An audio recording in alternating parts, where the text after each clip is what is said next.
क्यों सिद्ध हुई? कि व्यक्ति स्वयं पूर्ण है, समर्थ है, और व्यक्ति स्वयं सब कुछ तय करने वाला है, उस पर कोई नियंत्रण नहीं चाहिए। और इसी दौरान वहां पर डार्विन ने अपने जीव शास्त्र में एक थियरी दी थी, सर्वाइवल ऑफ द फिटेस्ट, कि जो फिट होता है वो सर्वाइव करता है, जो अनफिट होता है वो नष्ट हो जाता है। जीव शास्त्र का यह सिद्धांत उन्होंने समाज शास्त्र लागू कर दिया और कहा कि व्यक्तिवाद में, डेमोक्रेसी में जो फिट होंगे, योग्य होंगे, वो सर्वाइव करेंगे, जो अयोग्य होंगे वो नष्ट हो जाएंगे। और इसलिए जो सर्वाइव नहीं कर पा रहे हैं उन पर कोई दया माया करने की जरूरत नहीं है। इसी दौरान वहां पर औद्योगिक क्रांति भी हो गई। तो परिणाम यह हुआ कि जो धनवान थे, जो बलवान थे, जो बुद्धिमान थे, उन्होंने, जिनके पास बुद्धि कम थी, जिनके पास धन कम थी, जिनके पास बल कम था, उनको अपना गुलाम बना दिया। बेइंतहा शोषण हुआ। फैक्ट्रियों में व्यक्तियों को खाना देते थे इसलिए कि वो मर न जाए।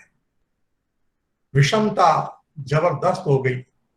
एक ओर जबरदस्त भोग और दूसरी ओर जबरदस्त गरीबी। इस विषमता और शोषण की स्थिति के खिलाफ एक महापुरुष खड़ा हुआ जिसका विख्यात नाम है, उसका नाम है कार्ल मार्क्स। कार्ल मार्क्स ने कहा गलती हो गई। क्या गलती हुई? बोले हुए जो निष्कर्ष निकाला था, the human being is an individual, यह निष्कर्ष, यह कंक्लूजन गलत है। तो सही क्या है? तो उन्होंने कहा human being is not an individual but society. मानव व्यक्ति नहीं है वरन समाज है। समाज है तो पहले तो कहा था समाज कुछ नहीं है, उन्होंने कहा नहीं, वो गलत कहा। मानव व्यक्ति नहीं है, समाज है। तो फिर व्यक्ति क्या है? उनका व्यक्ति कुछ नहीं है। औद्योगिक क्रांति हो चुकी थी, इसलिए उदाहरण दिया गया कि व्यक्ति यह समाज रूपी बड़ी मशीन का पुर्जा है। जिस तरह से पुर्जे की अपनी कोई अहमियत नहीं होती, मशीन की अहमियत होती है। जब तक मशीन में पुर्जा फिट है तब तक वह फिट है, नहीं बाहर निकाल के उसको फेंक दिया जाता है। तो कोई भी व्यक्ति तभी तक महत्वपूर्ण है जब तक वह इस समाज रूपी मशीन में फिट है। कोई यदि फिट नहीं है तो उसको बाहर निकाल के फेंको साइबेरिया की जेल में। तो अब यह दूसरा विचार आया जो व्यक्तिवाद के एकदम खिलाफ था, जिसने व्याख्या की कि मानव व्यक्ति नहीं वरन समाज है, और यह व्यक्ति बड़ा खतरनाक है, इसलिए इस व्यक्ति पर नियंत्रण लगाओ, इस पर लगाम लगाओ। और इसके लिए उन्होंने कहा शासन वह अच्छा जो सर्वाधिक शासन करे, और इसलिए उन्होंने सर्वहारा की तानाशाही का प्रावधान किया। तो ये दो विचार हो गए, व्यक्तिवाद और समाजवाद। इनमें आपस में संघर्ष चल रहा था, इनमें आपस में लड़ाई चल रही थी, और इस लड़ाई को दो साम्राज्यों का अधिष्ठान प्राप्त हो गया था। जो व्यक्तिवाद है उसका झंडाबरदार अमेरिका बन गया था, जो समाजवाद है उसका झंडाबरदार रूस बन गया था, और यह संघर्ष चल रहा था। समाजवाद के नाम पर सरकारी नियंत्रण और व्यक्तिवाद के नाम पर खुला बाजार, लेसेस फेयर, इन दोनों में इंटरेक्शन चल रहा था, बहस चल रही थी। इसी दौरान अपना भारत आजाद हो गया। अपना भारत आजाद हो गया तो जो आजादी के समय हमारा नेतृत्व था, उस नेतृत्व की एक धारा थी जो भारतीयता परक थी। उस भारतीयता परक धारा का जो प्रारंभ है वो होता है स्वामी विवेकानंद, महर्षि दयानंद, आर्य समाज, प्रार्थना समाज, रामकृष्ण मिशन, थ्रिफ्ट सोसाइटी, इन सब लोगों ने भारतीयता परक आंदोलन शुरू किए। इसका राजनीति में रिफ्लेक्शन हुआ। विपिन चंद्र पाल, लोकमान्य तिलक, श्री अरविंद और महात्मा गांधी तक यह यात्रा आई। तो महात्मा गांधी ने कहा कि भारत की आजादी का मतलब होगा राम राज्य। श्री अरविंद ने कहा कि भारत की आजादी का मतलब होगा वेदांतिक स्वराज्य। लोकमान्य तिलक ने कहा कि भारत का स्वराज्य यानी पुनश्च हरिओम। ये धारा थी। पर एक दूसरी धारा थी, जिस धारा के परिणाम स्वरूप इंडियन नेशनल कांग्रेस की स्थापना हुई थी। कांग्रेस की स्थापना इसलिए हुई थी कि जो ब्रिटिश शासन है वो जनता के लिए न्यायकारी हो, वो यहाँ के समाज के लोगों को शिक्षा दे, यहाँ के समाज के लोगों की रोजगार की व्यवस्था करे। और उस वक्त लोग जो पढ़ लिख लिए थे उनको बड़े पद नहीं मिलते थे, बड़े पदों पर अंग्रेज ही बैठते थे। तो इन पढ़े लिखे लोगों को नौकरियां मिले, रोजगार मिले, पद मिले, इसकी मांग करने के लिए कांग्रेस का मंच बना था। दादा भाई नौरोजी बड़े श्रेष्ठ नेता हुए। उन्होंने एक किताब लिखी थी। उस किताब का शीर्षक ही है अन ब्रिटिश रूल इंडिया। जो भारत में अंग्रेजी साम्राज्य है वो अन ब्रिटिश रूल है, क्योंकि उन्होंने कहा कि British rule means parliamentary democracy, British rule means independent judiciary, British rule means adult franchise. हमको वही चाहिए। हमको भारत में अंग्रेजी साम्राज्य नहीं चाहिए, हमको भारत में अंग्रेजी राज्य चाहिए। तो आजादी के आंदोलन की दो धाराएं थी। ये दो धाराएं अंत में आकर मिल जाती है दो व्यक्तित्वों में, जिनका नाम है महात्मा गांधी और पंडित जवाहरलाल नेहरू। गांधी भारतीयता के उपासक है, जवाहरलाल जी पाश्चात्य से प्रभावित है। और जब आज साहित्य देखते हैं तो इसको हम अच्छे प्रकार से पढ़ सकते हैं, लिख सकते हैं, समझ सकते हैं।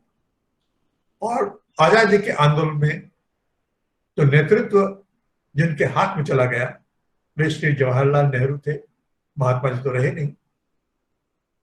और इसलिए तब भारत में बहस चल रही थी कि हम समाजवाद को अपना विचार बनाएं कि हम व्यक्तिवाद को अपना विचार बनाएं। यहां यह भी जानना जरूरी है कि शास्त्रीय तौर पर व्यक्तिवाद कोई विचार, व्यक्तिवाद का ही नाम पूंजीवाद है।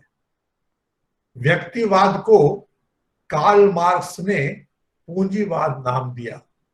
उसने कहा ये जो विचार है ये न व्यक्ति का है, न व्यक्ति के लिए है, न व्यक्ति के द्वारा है। ये विचार तो पूंजी का है, पूंजी के लिए है, पूंजी के द्वारा है। इसलिए यह व्यक्तिवाद नहीं, यह पूंजीवाद है। वास्तव में पूंजीवाद नाम का कोई शास्त्रीय विचार नहीं है। व्यक्तिवाद को ही पूंजीवाद कहा गया। और इसलिए भारत में बहस चलती थी कि हम पूंजीवादी हो कि हम समाजवादी हो। तो हमारा तब का नेतृत्व चाहे जितना पाश्चात्य प्रभावित था, पर था तो भारतीय। जवाहरलाल जी कितने प्रभावित थे, पर थे तो भारतीय। इसलिए किसी भी भारतीय मन को एब्सोल्यूट टर्म में पूंजीवादी होना स्वीकार नहीं था, और किसी भारतीय मन को एब्सोल्यूट टर्म में समाजवादी होना भी स्वीकार नहीं था। इसलिए कहा गया हम इन दोनों विचारों की अच्छी अच्छी बातें लेंगे और इसको मिक्स कर देंगे। और इसलिए कहा हमारी मिक्स्ड इकोनॉमी है। तो हमारे यहां प्राइवेट सेक्टर है पूंजीवाद का, पब्लिक सेक्टर है समाजवाद का। हमारे पास व्यवस्था समाजवादी है और हमारा तंत्र लोकतांत्रिक है। इसलिए कहा गया हम लोकतांत्रिक समाजवादी हैं। इस प्रकार की बहस चल रही थी और पाश्चात्य विचारों को मिक्स करके कैसे हम अपनाएं इसकी चर्चा हो रही थी।